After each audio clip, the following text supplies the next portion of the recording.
السلام عليكم ورحمة الله وبركاته. ازي حضراتكم عاملين ايه؟ يا رب تكونوا بخير. احنا النهارده في ارض الدكتور محمد من الواحات البحرية.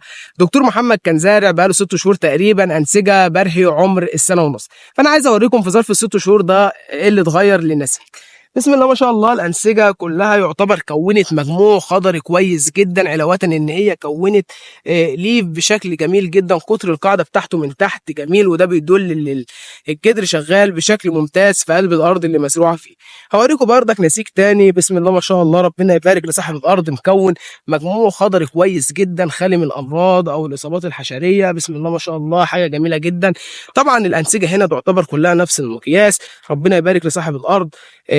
الانسجه اللي موجوده عندنا في المشتل او البنتجوره دي بتزرع في اي وقت في السنه، ملهاش ميعاد معين، عشان زي ما حضراتكم عارفين ان هي بتبقى مكونه مجموع جذري قوي مليف جوه القصريه، علاوه ان هي بتبقى مكونه مجموع خضري تم الخضار بتاعه بنسبه 100%. اي نخله بتاخدوها عندنا بيطلع معاها عقد موثق عندنا بضمان الصنف لحد الاسمار.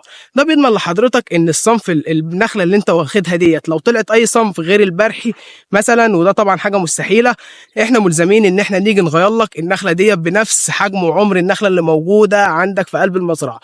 لو عايزين تستفسروا عن اي استفسار تقدروا تكلمونا على الارقام الموضحه على الشاشه او تبعتوا لنا على رسائل الصفحه. والسلام عليكم ورحمه الله وبركاته.